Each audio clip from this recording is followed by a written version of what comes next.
let's take a look at the generated report from run.py. You can see that two of the nightlies that we ran over are reported one after another. Within each nightly, the tests are split into trig p1 test or trigger test, or sometimes there is a third one, trigger analysis test. And this is, for our purposes, an arbitrary division. So let's look at the first nightly. The kinds of failures that occur are split into four categories: tests with errors, tests that finished without errors but crashed as Athena was exiting, tests that finished and exited without errors but some post-test diff checks failed, and tests that finished without errors but produced warnings.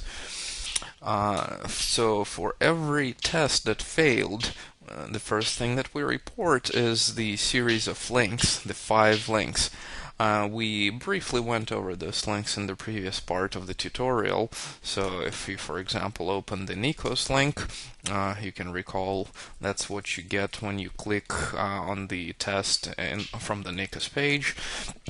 And then there is the full log from this test and 3 extracts from this log. So error is the grep of the errors. This is basically an alternative grep of the errors, and this is the tail, last few hundred lines. So most of the failed tests have already been identified with a particular bug on Savannah, and whenever this happens, right after the test follows the bug number and the description of the bug that's taken from Savannah. You can note that there is something labeled with a fix me here. What that means is that the script is not aware of what bug that test should be associated with yet, and it is our job to make that association. So how do we do this? Well, we have those 5 convenient links. Let's start with this one. I opened it in a new tab. And we've actually looked at this very log in the previous part of the tutorial, and there is nothing obvious here. That's fine. We proceed to the next log. I like to look at the error grep or the tail next, but it's up to you. As you do this a lot, you'll find which logs are useful most frequently. So let's look at the error. In this case, this log is just not available, and that's fine. Now let's open the tail. Oh, and here we found it. We've already done this in the past. If you copy the relevant fragment and go into Savannah, and then search it under bugs, you'll see that this particular bug already exists.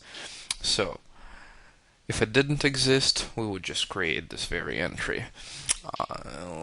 Let's go to the terminal and see where the bugs are stored.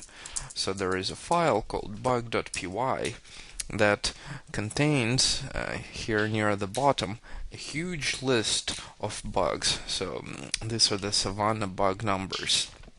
For every bug, we give the bug number followed by a Python list that contains the fragments from the log that are uniquely identified with this bug.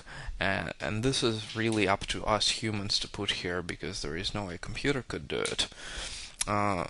If you go at the bottom of it, you'll see that the bug 95732 that was matched here is commented out, and that's the reason why the shift script couldn't identify it, and that's because I did it on purpose, just for the purpose of the demonstration. So now if I put it back here, and here you can see the log fragments. They are indeed chosen from this log. So now I'm gonna save this and rerun. Now this will take a while, so while it's running we'll talk about something else, but after it reruns, the fix me will disappear. Note that there was another fix me down here, and at this point you don't know if it's the same bug.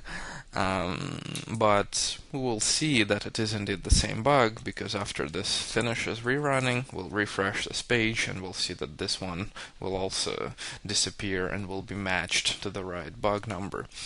So you may also note that some of the bugs are labeled with particular colors. So the bugs that are labeled with new are those that were not present yesterday. In this case, that means in rel 5, but appeared in rel 6. This does not necessarily mean it's a brand new bug. It means that this bug just wasn't there yesterday, so it may be a reappearing bug. And that's fine. The other kind of bugs that are labeled are fixed. And this is usually reported in the last part of the nightly report. And what it reports are a list of bugs that were broken yesterday but got fixed today. So these are actually not problems. There are things that got fixed.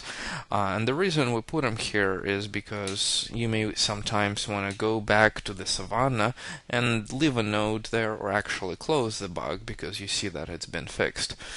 Finally, the bugs that are currently reported as closed on Savannah, but nevertheless matched some of the logs, are labeled with a blue closed. Here we have one. What you should do in those cases is probably go back to that bug and leave a comment saying, maybe we should reopen it because it reappeared. Or if you are part of the Atlas Streak project, you can reopen it yourself. So let's see. This thing finished running here. Let's refresh this page. And indeed, the fix me now got matched to the correct bug number. At this point, this report doesn't have any fix me's, which means that every failed test got successfully matched to a bug. You can pretty much copy-paste this whole thing, put it into your favorite email client, and send it to the trigger validation mailing list. But you shouldn't do it yet. You should really check by hand that all of the matches were done correctly. And you do this by opening the bug, the Savannah bug, in one tab, navigating down to the log fragment, and then opening up the log length for the tests. So this one we've already done, and indeed it looks correct, and then you basically do it for all the other bugs. You don't really have to do it every day, but you should definitely do it on the first day of your shift. Shifts are normally booked in weekly blocks, so if you start on Monday you should go through every test. In the subsequent days, you only need to check the ones that are labeled new, because by definition the other ones have already been checked by you in the prior day.